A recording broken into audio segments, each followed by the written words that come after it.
Hello, everybody. Welcome into Guerilla Hockey with Jesse and JJ. Jesse, of course, on the road again. He just finished his Sirius XM hit that he was doing that we kind of publicized a little bit. That was fun to listen to him. Big stuff for Guerilla Sports there. Jesse, good job on that. Evan Rawal joining me, of course, today. ColoradoHockeyNow. Evan, how you doing? I know today's a little later of a podcast than we're used to doing, so I know you got a chance to catch up on your KHL playoffs. I was watching KHL hockey, baby. It's so much more entertaining than like the AHL or something like that. Just chaos. I love it. I guess in what sense?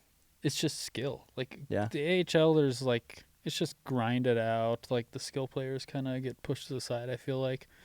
And now that doesn't mean KHL players like could translate to the NHL. It's just more fun to watch, I think. I remember when Zadorov, I forget at what point in his tenure here in Colorado, but he brought up that for the first time in his career, he was asked to dump the puck here in Colorado, right? And so that just kind of right there tells you what the Russian mindset, the KHL mindset is. Constant regrouping.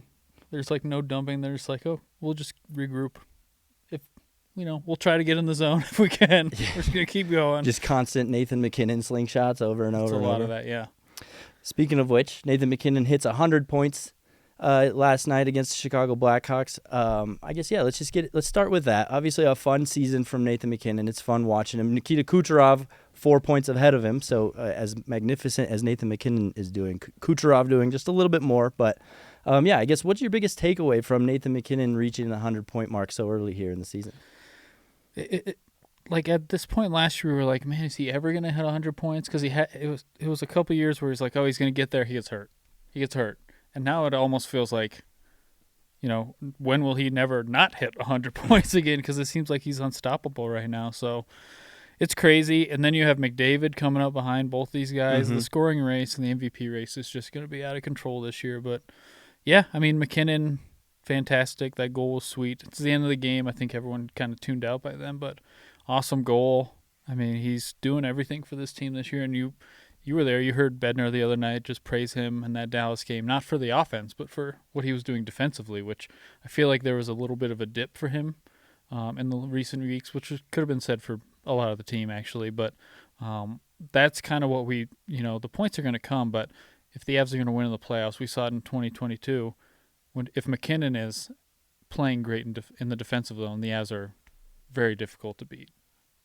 Yeah, that's it. That's exactly it. He hasn't been hurt that much this year, if at all. And we've heard so much about the attention he's paid to his body over the years and how he's somehow elevated this year. It's obviously paying dividends already.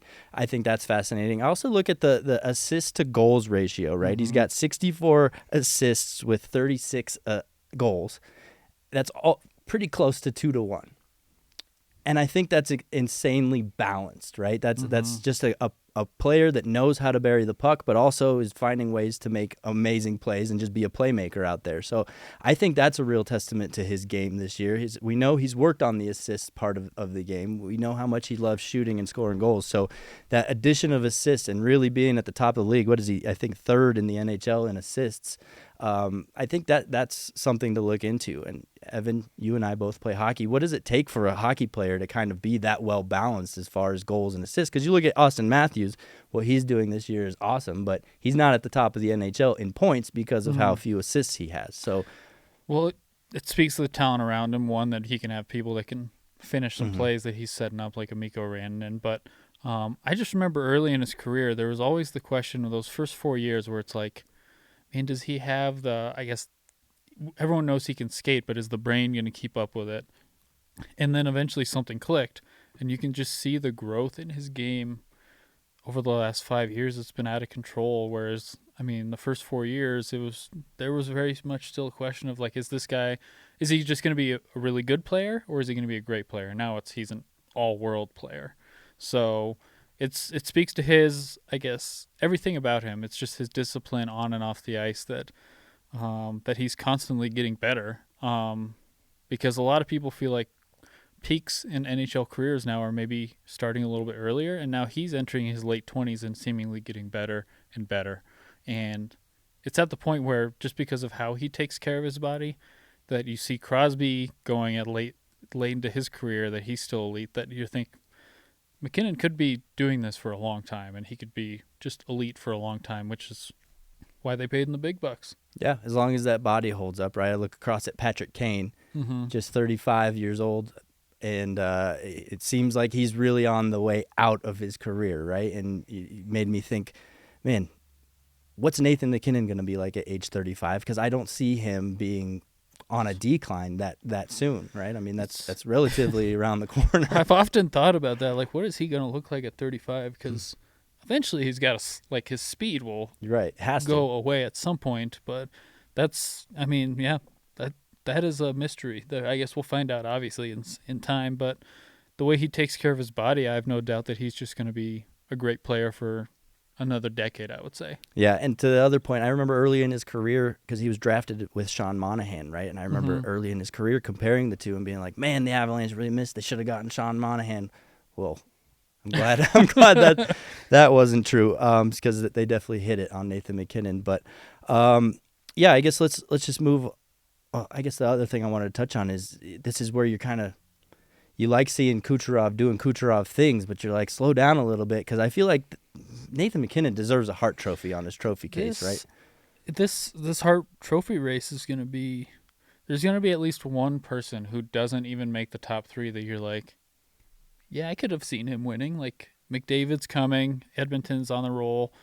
Auston Matthews, I may be controversial, but I did say if he scores 70 goals, like, I have a feeling he's going to get the MVP, because that just hasn't happened in 30-plus years. And then you have Kucherov going. The only thing that I think could hurt Kucherov is that Tampa Bay is kind of flailing a little bit. So if they were to drop out of the playoff race, I think that would there's nothing in the Hart Trophy that says you have to make the playoffs, but it's always like in the back of people's minds. So, yeah, it's going to be fascinating to watch. And he's the one guy who doesn't have one that, you think at some point voters are going to give him that, oh, it's his time. He's going to get one here. So if he keeps going, he's got as good a chance as anyone. And obviously, if the Avs win the division, I think that's going to help him a lot. Yeah, I agree with all that. So the Avalanche obviously feels like they've kind of corrected everything they needed to correct from that ugly road trip. Things are looking good. A couple 5-goal games we've seen most recently. But I think right now what's really setting the Avalanche apart is that second period. I don't know what they're doing, if anything at all, differently during the second period, but that's where they're grabbing control of games or possibly even losing them. So I don't know. What is your analysis of the importance of the second period for this team? The second period is always the swing period because it's the long shift. So if you get stuck out there, that's tough to kind of get the momentum back, things like that. Because at the start of the year, I remember it was a nightmare for the Avalanche in the second period, and that was something we talked to Bednar about, and he's like, I don't really know how to answer that because we're not doing anything differently. We're not telling them to do anything differently. It happens. So you saw in the Toronto game, it wasn't that the Avs were bad in the second period. I think they had a ton of chances. Like Logan O'Connor had the puck behind Samsonov like 3 times. It was just that mistakes in their own end kind of led to goals for Toronto. But then the Dallas game, you get some big saves from Georgiev at the start of the second period, and then the offense just really gets rolling. And we've seen in the last 5 years, once this offense gets rolling, they're feeling something. It comes in waves, and that's what that second period was. And then, same with Chicago, and that was the Avs kind of stepping on the throat of a bad team. Yeah, I mentioned after the Dallas win in Jesse and I's little post-game video about how I liked the line combinations that night. And you saw Arturi Lehkonen get placed with Mikko Rantanen and Nathan McKinnon again, who they throw Devon Taves and Cale Makar out there with as well. So when that group of 5 is on the ice, I mean, it starts to look like a power play, even at 5-on-5 situations. So you had that line. You had the they're calling it the Roaring 20s line now, the Miles Wood, Logan O'Connor, Ross Colton line in the second line slot, leaving Zach Parise, Ryan Johansson, and Jonathan Drouin in that third line spot. I kind of really like this combination setup. I like the way it feels right now, at least until you're waiting for Val Nichushkin to get back in the lineup. Then I'm not sure how it kind of unfolds. Yeah, what they're going to do there is interesting because I almost feel like Ryan Johansson's game has turned around. He had that 4-game run where he was good, and then I think he dipped again. Last night might have been his best game of the year. Again, that was not a good team they're playing, so I don't know if we can take a ton from that, but is it the Zach Parise factor? You got a veteran on there who demands a lot of you, and that's, maybe that's playing into it. And I like the question when you signed Drouin was, will he work away from Nathan McKinnon? And I've actually liked him when he's had to play with like Ross Colton and Miles Wood. I've liked him with them because he brings a little bit of skill there. And now he does that here because, those guys aren't burners. Parise and Johansson are not fast skaters, but he can skate and he adds a little bit more skill to that line. So it's an interesting combination.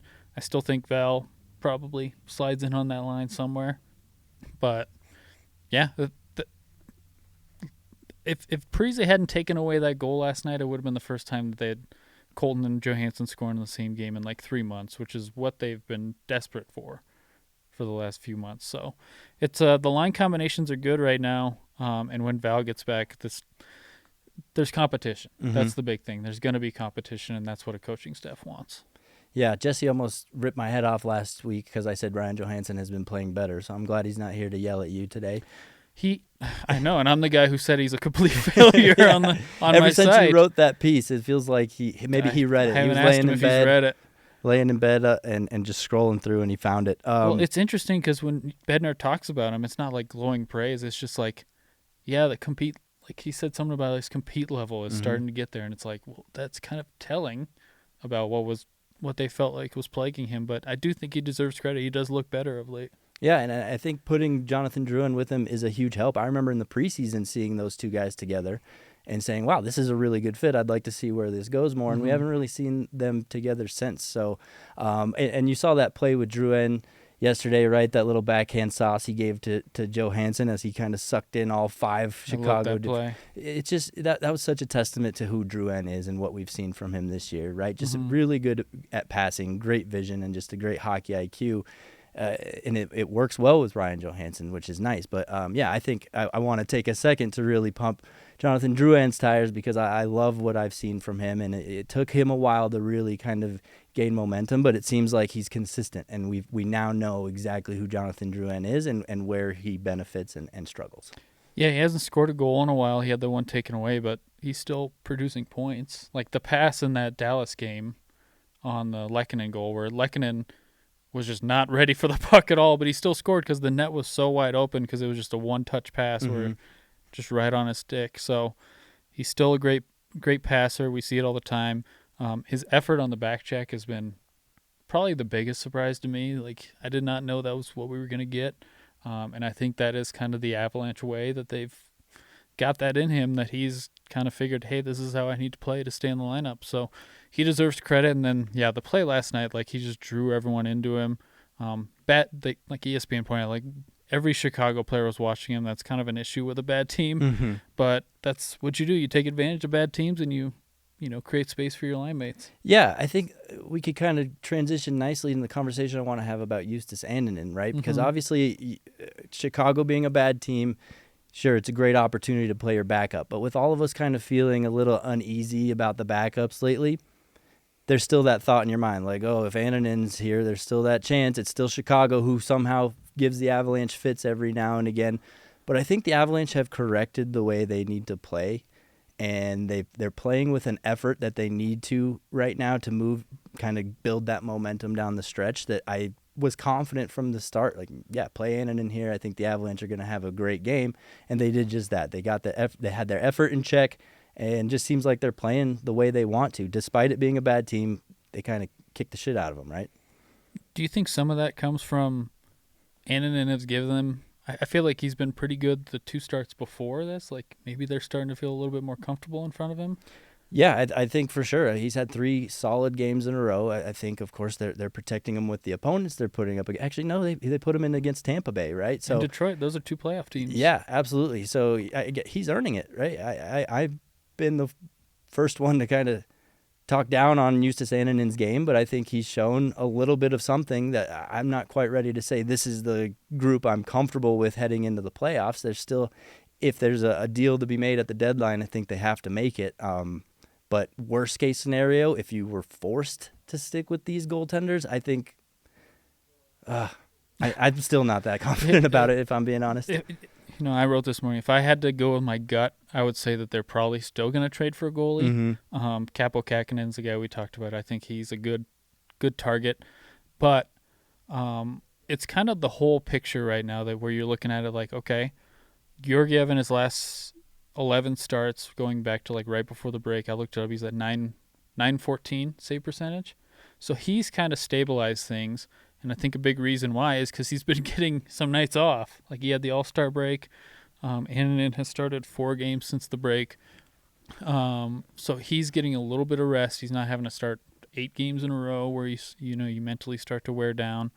Anton has come in. He's played pretty well.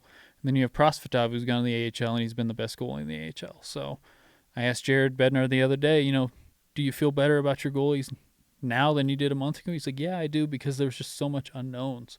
Like, we liked Prosvetov, but we just didn't know what he was. And, every time we felt like we were thrown in here, it was just a must-win game. So when they lost, they felt bad, and they kind of had to protect him. So it's just been they're going to have a tough decision to make in the next week, because I think that really comes down to, because I think no matter what, Georgiev's the starter. Do we want to give up an asset just to get a backup that's going to play? Insurance policy, right? Yeah. Just to play 5 games down the stretch. Mm-hmm. Do you want a backup? Because the reality is, if Pavel Francouz was the exception, he wasn't the rule.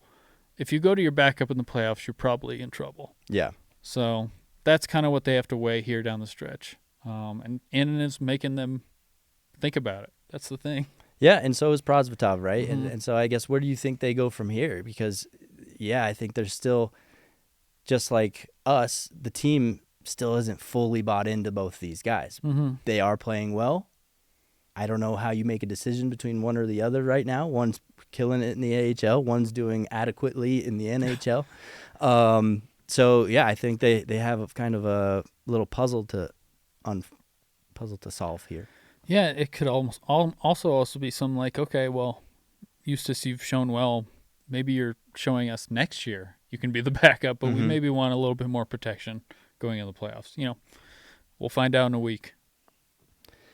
Yeah, I guess I'm curious as to. I really wish I knew where they were at in the goalie market, who they're talking to, who they're eyeing, who they're making offers on, because I think I saw in today's Evans Daily that the Avalanche were even on Tanev, right? And yeah, they're often surrounding any available player, and lately it's been a thing where they're not really landing any of these available players. So I think they have to be careful to balance the goalie that they're going after and that they actually want, and a goalie that they're just going after just to get another goalie.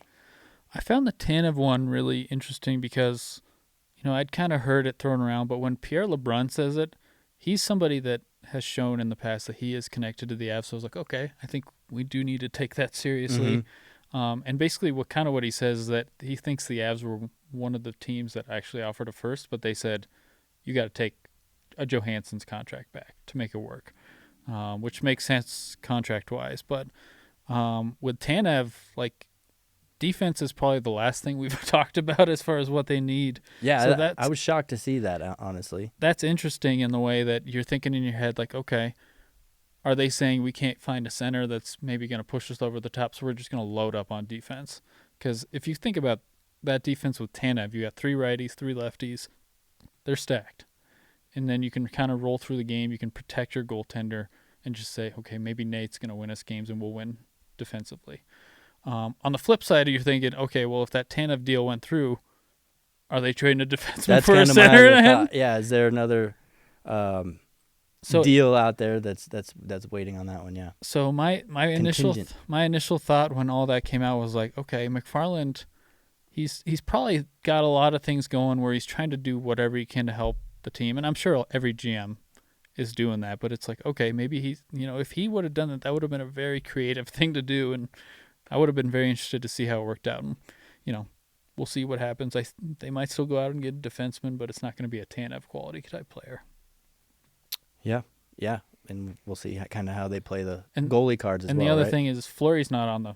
Right. I guess he's not going to get traded anymore. So that kind of takes that 1B option. I guess there's still Jake Allen out there, but it's essentially just backups out there now, and that's kind of where it gets tricky. Of do you just want to trade for a backup?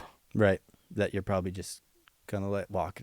Right, so we'll see how they juggle it. I think it's a challenging trade deadline for the Avalanche this year, and I'm confident that they're going to make moves that are going to make the team better. It's just about how much better they can really make the team. But I want to look at that Dallas game again a little bit. And, yeah, the Avalanche were able to beat a team on the second night of a back-to-back like they've been doing for years. I mean, such an easy bet for all my bettors out there that definitely look at those back teams coming in on a back-to-back to altitude and to face a team like Colorado. But I want to look at the way they won it, right? We talked about that second period, how dominant they were and how they really took over. So I guess what I'm asking here is, yes, the Avalanche beat a team on the second night of a back-to-back. Take it with a grain of salt. But is there something to be looked into as to the 5-1 victory and the I guess just the stranglehold that the Avalanche had on that game throughout the whole night? I think all of their wins against Dallas this year have been impressive in different ways just because we've talked about how much they've struggled on the road. Well, 2 of their best road wins have come in Dallas, which might matter in a month and a half. And then you go to this game on whatever that was, Tuesday. Yeah, it's a back-to-back game, but Dallas didn't look bad. Like, for the first 25 minutes, I thought it was a pretty even game. But the Avs just kind of took over. They played their game, and they stepped on their throats. And it's kind of showing to me that, like, maybe this isn't that bad of a matchup for them. Whereas years past, I thought Dallas was kind of giving them issues, don't you think? Yeah, absolutely. I think where the discrepancy is just the offensive production from the forward group. I don't think the Dallas Stars have anything near what the Avalanche have, even as far as if you look at the stats. Like, you can draw a clear gap between the Avalanche forward group and the Dallas forward group. So I think that's really where the discrepancy lies. Yeah, you asked me a question, and now I forgot where I was going to go next. Dallas has given them issues in the past. I mean, it's... Oh, what I was going to say, sorry, they played the night before, but they had Wedgwood in net. Yeah. And it really felt like they were saving up everything they had to throw at the Avalanche. And then they scored first that night, and it felt like, okay, the Stars are going to give the Avalanche a bit of pushback so far tonight. The Avalanche just took over. So I think that's really something that builds confidence. And that's my other thing with Dallas is, yeah, like, they're a very good team. I think Winnipeg's a good team. I think I might be more afraid of Winnipeg because of Connor Hellebuyck. Mm-hmm. Jake Ottinger hasn't been very good this year, and he has the potential. He can obviously turn it on whenever he wants, but Connor Hellebuyck, I think, he's going to be the goalie in the West that scares pretty much every team. Well, and just let's call a spade a spade. Winnipeg is significantly better than they have been in years past. That trade they made with LA really bolstered their group. They got rid of Pierre-Luc Dubois, which was kind of a toxic player for them for a while. So, yeah, I feel like the additions they made combined with Connor Hellebuyck, I think Winnipeg is the biggest threat to the Avalanche this year. Well, in the Central, I guess, in the West, I was saying. I would say I would have to think about like Vegas and those teams, but just thinking the first round because they're going to have to get through both these teams actually to make it to the finals. I would think. But I'd love a Stars Avs first round matchup. The thing about Winnipeg is their coach is the guy who used to coach the Stars when they gave the Avs trouble. It's just the way they play. Like, they play almost the exact opposite of Colorado. They want to slow it down, and the Avs don't want to do that. So I think that's kind of why they give the Avs some problems. And then you have Hellebuyck there. Whenever something breaks down, he's going to stop it. So we also have Pete DeBoer in Dallas. Also, kind of in Vegas gave the Avs some issues. Exactly. So yeah, I mean, I think there's a lot. I think it's very encouraging that win on Tuesday, obviously back-to-back. But I think I would say I feel, especially after that one, I just feel better about how the Avs match up against Dallas right now.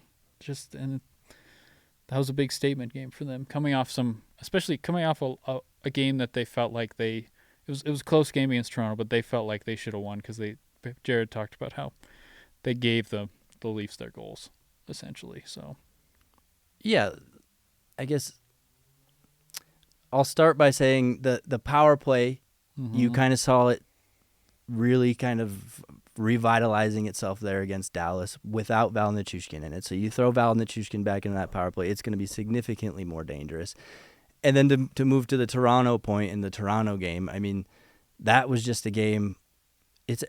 it's a team you're not as familiar with as you would like to be, right? Yes, they have a lot of talent. You have a lot of talent. You went into their barn earlier this year and kind of embarrassed them. So I think they had a little bit of a chip on their shoulder. So for it to be a pretty even, balanced game, I thought showed kind of the form the Avalanche are in. Yes, they lost it late, but that was just the epitome of a fun hockey game, right? That was must-see TV if you're a hockey fan.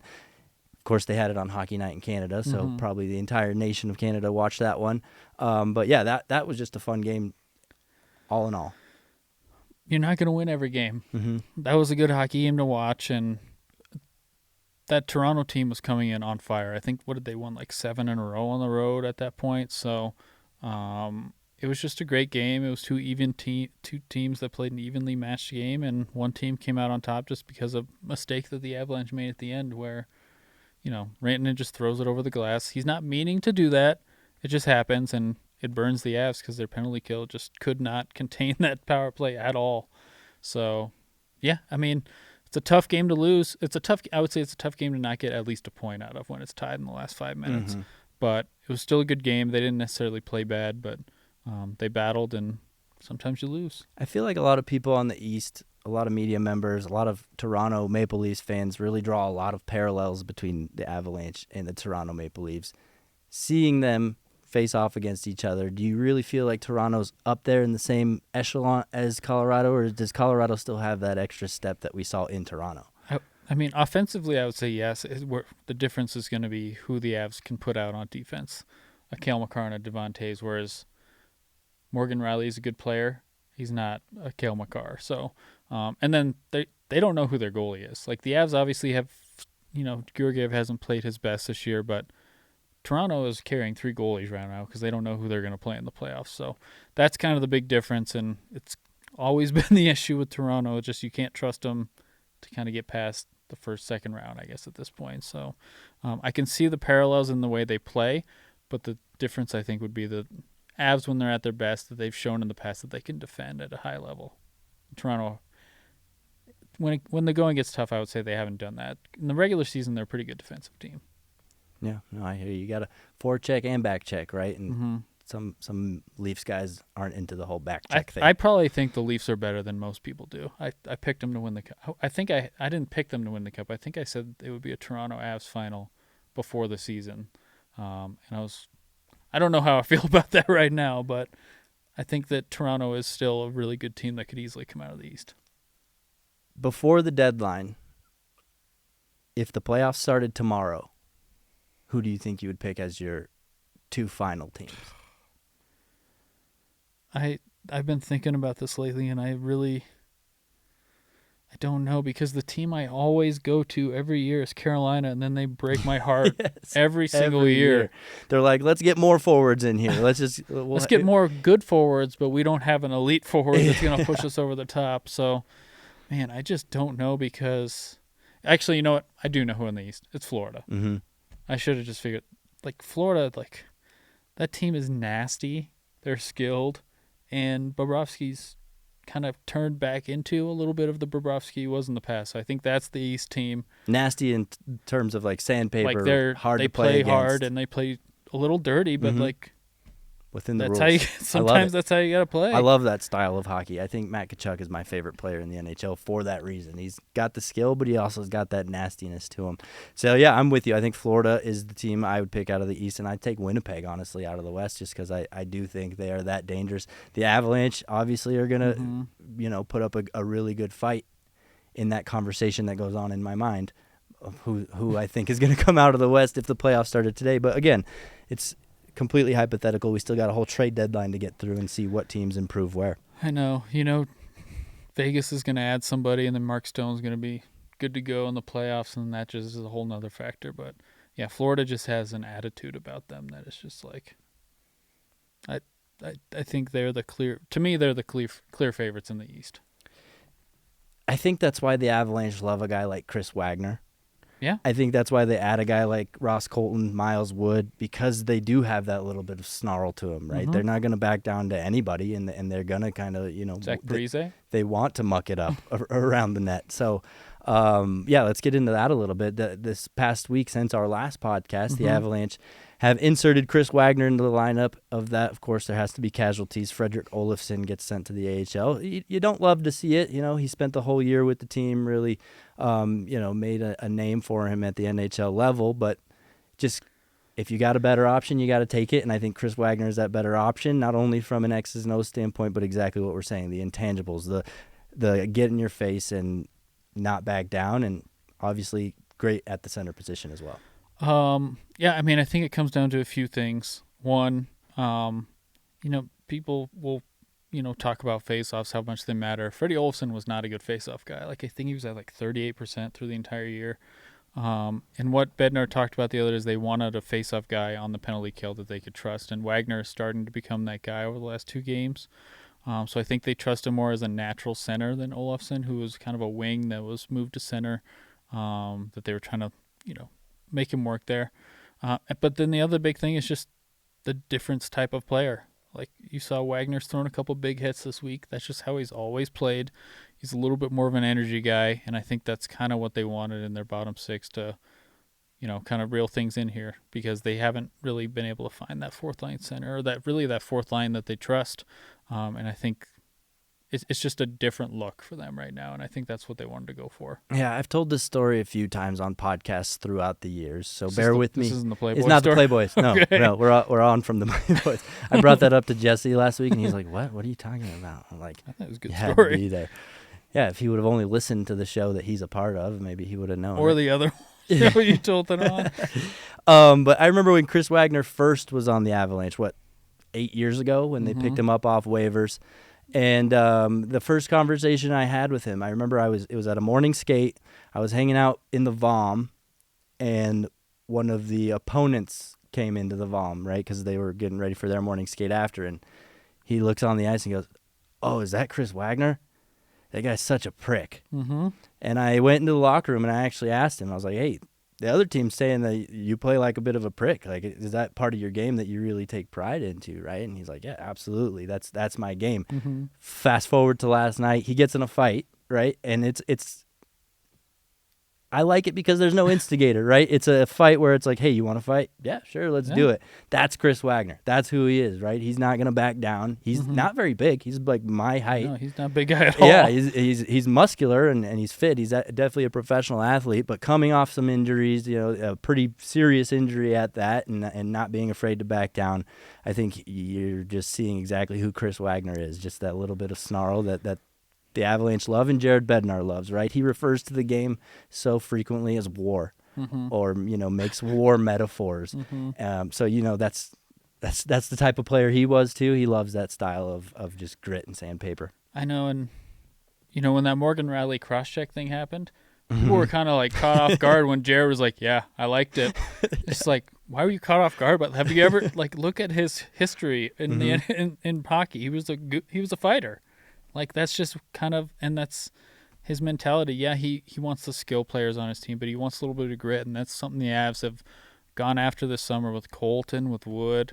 They bring in Cogliano back. He's a different type of guy, but he still plays that way.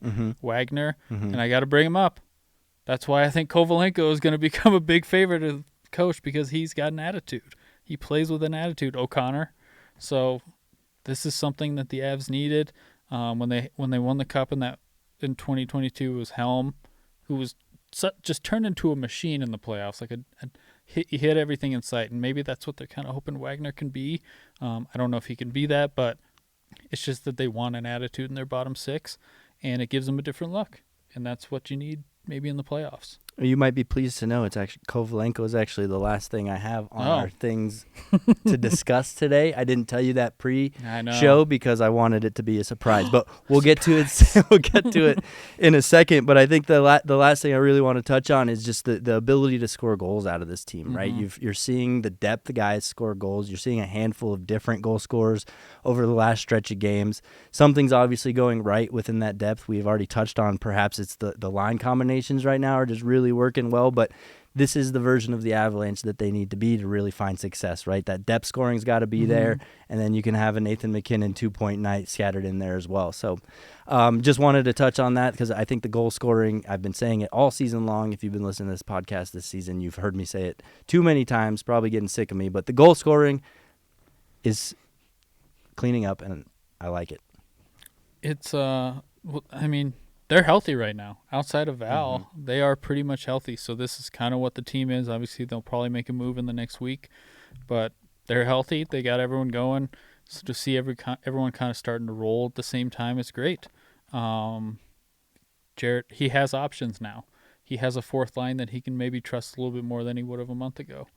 And that makes a big difference because he has, if you look at the ice time recently, he hasn't had to play McKinnon 25 minutes as much recently. So that goes a long way, and they need to, and we've seen it with Georgiev, they're trying to give those big guys maybe a little bit more rest. They're not playing Makar as much on the penalty kill. It's just little things like that they're trying to tweak down the stretch that, when those depth guys are actually playing well, they can do it a little bit more because they can trust them more. I guess with that, what do you expect Val Nichushkin to just step back into the lineup and kind of pick up where he left off? Yes. Because you do. I feel like the version of the hockey he was playing when we last saw him, maybe it's a little more ramped up now. And obviously, having been out as long as he have, I think there's some probably conditioning he's got to get to, a little bit of touch he's got to get back. So it might be a game or two, but then, I think he's going to be a force. And man, you and I were talking the other day at morning skate, just how big he is and how much ice he takes up when he really spreads that wingspan, sends his stick out, and he covers up literally half of the ice. So we saw with Gerard, like he came back and all of a sudden, like a week of practice, he's good. Like he may be playing the best hockey of his career. So I think the time off, hopefully he's, we're hoping he's doing good. He's gotten everything taken care of. And then the other part is, he's always dealing with some sort of injury. He even mentioned earlier, he's like, I'm not 100%. So even that time off, it could have given him time to heal up there. So just getting him, it might take a game or two, but he's just such a, he's a monster out there. I think he's going to be just completely fine once he gets back. Yep. Well, we were told that we should be seeing him Monday when the Blackhawks come into town. And the Avalanche have a nice little home stretch for him to really kind of get comfortable and get back in the swing of things. I was wondering if it'd be Monday or I was wondering if it'd be Wednesday because they're probably not going to practice Sunday. But they might just be like, Val, just get out there and go play. Yeah, I mean, I think you'd rather throw him out against the Blackhawks. On Wednesday, you play the Red Wings, a little bit tougher of a matchup. Way better to get your feet wet again with the Blackhawks. That Blackhawks game, the Chicago media is really going after that. What did you think of the Manson slash? Did you see that on Bedard? Yeah, I did. I think nothing of it. I mean, yeah, sure, it's a slash, but is it something that needs to be looked into more? No, like it's just.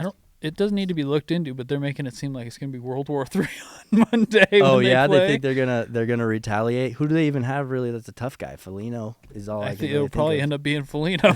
That sucks for Foligno. Yeah. Sorry.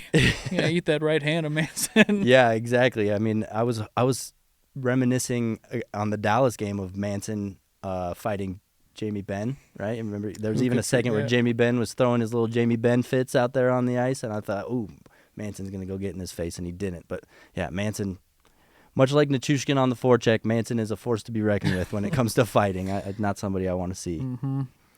So let's get to Kovalenko. As we started the show today, you got to watch some KHL. One of the players you got to see today was Kovalenko.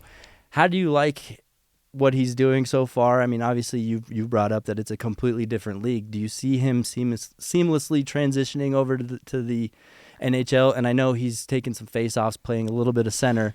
Just because I follow Colorado Hockey Now, I know that. Is it something that you see him doing here in Colorado? Well, I'd be surprised if he played center over here. I thought if we talked about him today, I thought we'd be coming in talking about how they're down 1-0 because they're playing just a powerhouse team that wins every year. They go far. I think it's one of Putin's teams, so everyone's like, it's a little rigged. Yeah. But his team went in there.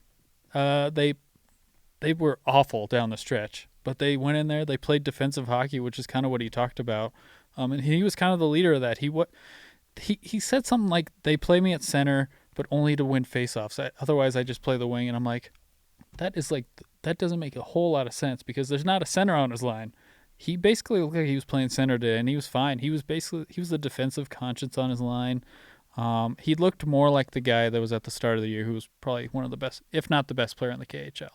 So that's very encouraging. I know Avs fans want them to lose right away so he can come over, but he is a very, like I said, he's got an attitude. He's a very competitive guy. He's going to keep battling, and that team's, we'll see. I'm not convinced they're going to beat this team, but it seems like they're going to put up a fight. And then the other guy is Guerilla, their first-round pick, and whatever he's, as an 18-year-old, I think he's surpassed every expectation I had in the KHL because they don't play young players, young defensemen over there. So he's playing big minutes on a very good KHL team, and he had a goal and an assist in his first KHL game and looked great. So a lot of encouraging things happening over in the KHL, which is a lot more fun to watch.